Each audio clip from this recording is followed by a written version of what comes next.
Este programa de treinamento foi desenvolvido para atender ao incremento de componentes e sistemas nos veículos atuais.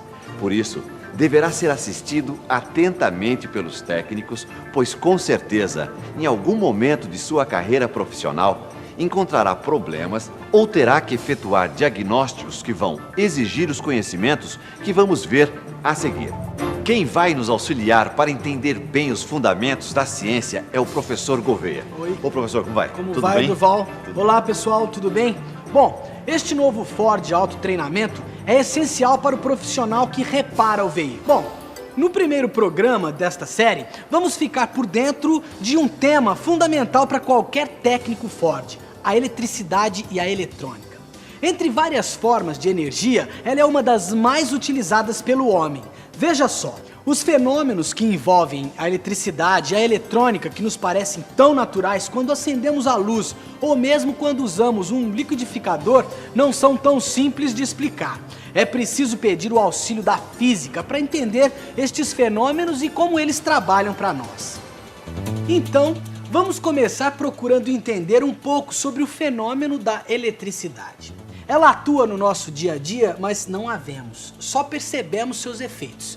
Por isso é que é tão importante conhecer o que acontece dentro dos fios, das lâmpadas, dos sistemas elétricos. Para começar, acompanhe só esta experiência. Ligando com um fio de cobre uma bateria a uma lâmpada, o que acontece? A luz acende. Mas se a gente trocar os fios de cobre por um fio de barbante ou algodão, a luz não acende. Por que será?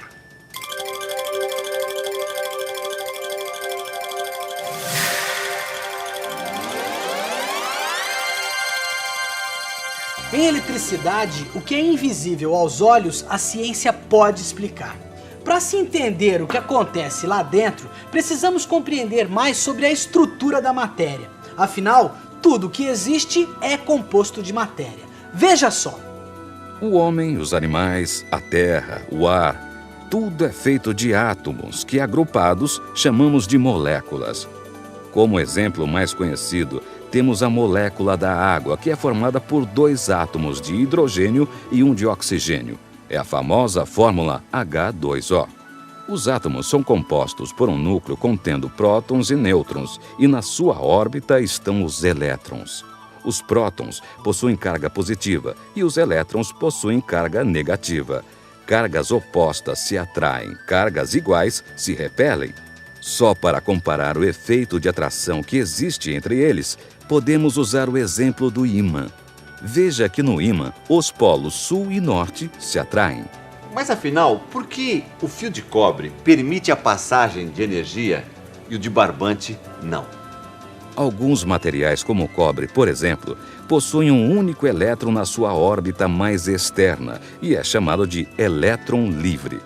Por estar mais distante do núcleo, está mais fracamente atraído pelo seu núcleo. Este único elétron, ao se desprender de sua órbita com facilidade, pode ocupar a órbita de outro átomo vizinho de cobre e assim um empurra o outro sucessivamente, produzindo aquilo que chamamos de corrente elétrica. Isto acontece dentro do fio de cobre. Já no fio de barbante não há elétrons livres e a corrente elétrica não pode ser formada. A explicação disso é muito simples. O cobre possui elétrons livres, por isso o cobre é um material condutor. Já a borracha, o ar, o plástico e o algodão são materiais isolantes, pois têm falta de elétrons livres. Daí não circula a corrente elétrica, ou circula muito pouco. Observem que quando a órbita de um átomo não possui elétrons livres, estes não saem de sua posição, pois são estáveis. A corrente d'água é fácil de medir. Basta saber quantos litros passam num determinado tempo pelo cano. Correto. Agora, e a corrente elétrica? É possível medir? Claro. Olha só. Hoje em dia, todas as funções estão reunidas num único aparelho chamado multímetro. Para efeito didático, usaremos aparelhos convencionais. Para medir a corrente elétrica, temos um equipamento específico para isso, o amperímetro. O ampere é a unidade de medida de corrente. Veja como funciona. Interrompemos o circuito e instalamos o amperímetro em série no circuito a ser medido. Quando a corrente circula novamente, o aparelho indica a medida em amperes. É assim que a gente sabe a quantidade de energia elétrica que passa pelo fio? Exatamente, é sim. Estamos, na verdade, medindo a quantidade de elétrons que circulam num dado momento. Por isso dizemos, em eletricidade, que corrente elétrica é a quantidade de elétrons que passa por um circuito. Agora veja como se movimenta a corrente elétrica em materiais diferentes. A condução de corrente elétrica varia de acordo com cada material. Uns são mais condutivos que os outros. Lembrando do cano onde passa a água, temos canos mais finos e mais grossos. Os materiais condutores se comportam como os canos grossos, permitem a passagem de corrente elétrica. Os menos condutores, por sua vez, dificultam a passagem da corrente elétrica. É muito fácil medir o diâmetro de um cano e saber se passa mais ou menos água. Mas como medir a condução de corrente num fio? O diâmetro do fio tem alguma coisa a ver com isso, professor? Tem sim, Durval. Tem, e para responder esta pergunta precisamos compreender um conceito em eletricidade chamado de resistência. A resistência é a dificuldade oferecida à passagem da corrente elétrica. Material condutor possui menor resistência. Material pouco condutor possui mais resistência. Como vimos há pouco quando falamos de material condutor e material isolante. Um equipamento chamado ohmímetro mede a resistência que um material oferece à passagem de corrente elétrica.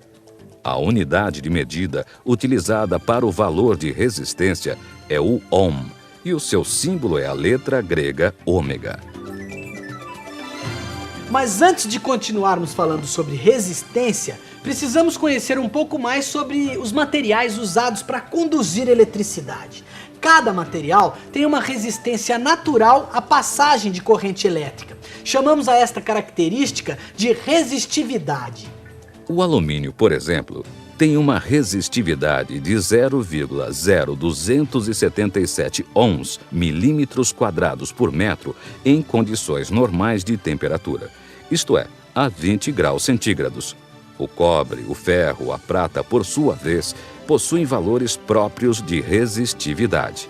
É por isso que usamos materiais diferentes nos circuitos elétricos. Quando precisamos de mais condução, usamos materiais com um valor de menor resistividade. A unidade que representa a resistividade é a letra grega Rho. E existe uma maneira de eu saber a resistência de um fio sem usar o ohmímetro. Basta usar uma fórmula. Resistência é igual ao comprimento vezes resistividade do material dividido pela área da seção. Quer dizer que o comprimento e a área de seção alteram o valor da resistência de um fio? Sim, e vamos fazer um exercício para mostrar isso. Usando um fio de cobre de 1 metro de comprimento com uma seção de 1 milímetro quadrado e usando a fórmula, vamos calcular a sua resistência. Vamos agora dobrar o comprimento do fio. Veja, o valor da resistência também dobrou. Quer dizer que quanto maior o comprimento, maior a resistência. Exatamente. Agora vamos dobrar a área da seção do fio e ver no que vai dar.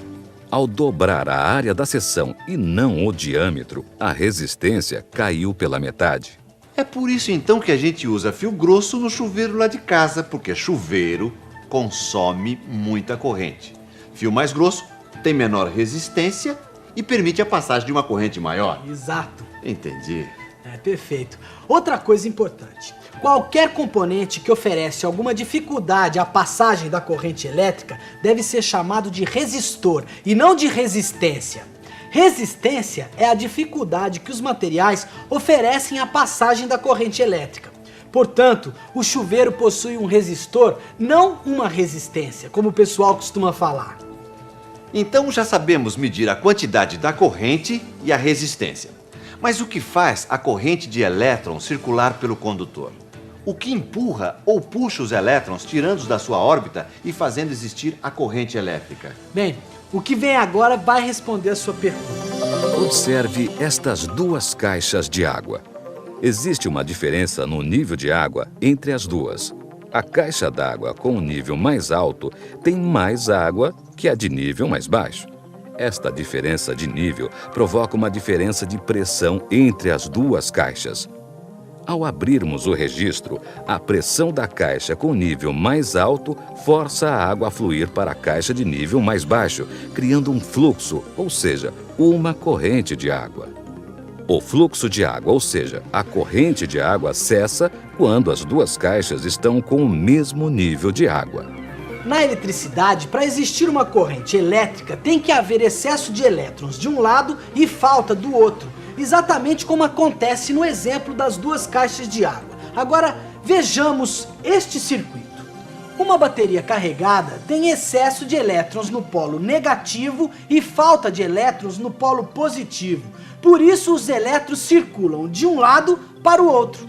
Observe que o que acontece com as duas caixas de água também acontece numa bateria.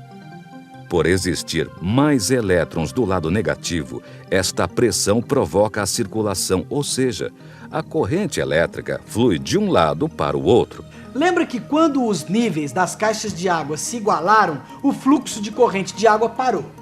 Pois é, quando numa bateria todos os elétrons do polo negativo passam para o polo positivo, não há mais tensão e a bateria fica descarregada. Então é por isso que quando a bateria enfraquece, a luz do farol também fica fraca? Exato. Assim como quando vai acabando a água da caixa d'água. Entendi. Para forçar a circulação de água, eu preciso de diferença de altura para criar pressão. Eu já sei medir a pressão. Eu meço com um instrumento chamado manômetro. Agora eu quero saber o seguinte: como é que se mede a pressão elétrica? Muito bom, Durval. É exatamente isso. Só que em eletricidade chamamos esta pressão de tensão. Sabe como se chega ao valor da tensão? Com um voltímetro instalado entre os terminais no ponto negativo e no ponto positivo. A unidade da tensão é o volt. Uma bateria de automóvel tem 12 volts. Uma pilha, 1,5 volts. No dia a dia o pessoal diz que está medindo a voltagem, mas o correto mesmo é dizer que está medindo a tensão. Quer dizer que a corrente só existe se houver pressão. Quer dizer, tensão. Tensão, exato. Certo? Bom, mas você explicou que a corrente depende da resistência do material, não é? Sim. Agora, por acaso, a resistência também não afeta a tensão? Claro, Durval. Assim como um cano mais fino ou um cano mais grosso afeta a quantidade de água, você pode perceber que a pressão da água também muda, não é? Por exemplo, você já viu o que a gente faz quando usa uma mangueira para regar o jardim? Observe que basta restringir a saída da mangueira para aumentar a pressão da água. Ela vai mais longe.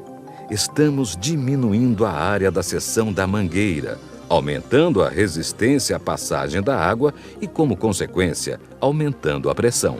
Quando eu coloco o dedo na mangueira, aumenta a pressão e a quantidade de água diminui. Eu percebi que um aumenta e o outro diminui. Parece que a resistência afeta a corrente, que afeta a tensão, que acaba afetando tudo. Mas eu estou ainda confuso. Tem uma maneira de explicar isso melhor? Tem sim. A corrente elétrica, a resistência e a tensão estão matematicamente relacionadas. Uma equação permite entender essa relação. Ela é conhecida como Lei de Ohm. A Lei de Ohm formula a seguinte relação. U é a tensão, medida em volts, que é igual a R, a resistência em ohm, vezes I, a corrente em ampere. Você pode gravar esta fórmula de uma maneira bem fácil. É só lembrar do nome Rui. Esta lei foi elaborada por um cientista chamado George Ohm. Ele estudou muito com base na experimentação até desenvolver a fórmula que acabou levando seu nome. Toda lei científica vem de experimentação e pesquisa. E foi isso que George Ohm fez. Ele descobriu as relações matemáticas entre corrente, tensão e resistência. Veja só a conclusão da sua pesquisa. Se você aumenta a tensão mantendo uma resistência constante, a corrente também aumenta. Se você diminui a tensão e mantém o valor da resistência, a corrente também diminui. Se você aumenta a resistência com a tensão fixa, a corrente diminui. Se você diminui a resistência com a tensão fixa, a corrente aumenta. Vamos ver agora algumas aplicações desta fórmula. Se eu sei a resistência e a corrente, eu calculo a tensão, usando tensão é igual a resistência vezes corrente. Vejam, se eu sei a tensão e a corrente, eu calculo a resistência usando resistência é igual a tensão sobre corrente.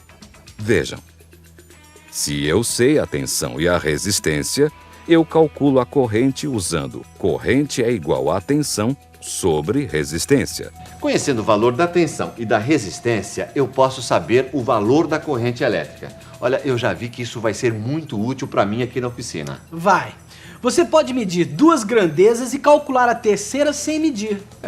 Olha, agora é hora da gente recapitular tudo que já aprendemos até aqui. Muita atenção, hein? Tudo que existe é composto de matéria, e toda a matéria é composta de átomos que, reunidos, formam as moléculas. Os átomos, por sua vez, têm um núcleo com prótons e elétrons em órbita. Num material condutor, os elétrons livres que se soltam do núcleo geram a corrente elétrica. Os condutores são materiais que permitem a passagem da eletricidade, pois têm elétrons livres, ao contrário dos isolantes, que não permitem ou dificultam esta passagem. Corrente elétrica é a quantidade de elétrons que circulam em um condutor. O ampere é a medida da corrente elétrica e o aparelho utilizado para medi-la é o amperímetro. Resistência é a dificuldade oferecida à circulação de corrente elétrica. Medimos a resistência em ohm e o aparelho usado é o ohmímetro. Quanto à tensão, sabemos que é a pressão exercida pela corrente elétrica quando está circulando. Medimos a tensão em volts com o voltímetro. O cientista Ohm descobriu a relação entre estas três grandezas da eletricidade que resultou numa fórmula. Tensão U igual corrente I vezes resistência em ohm.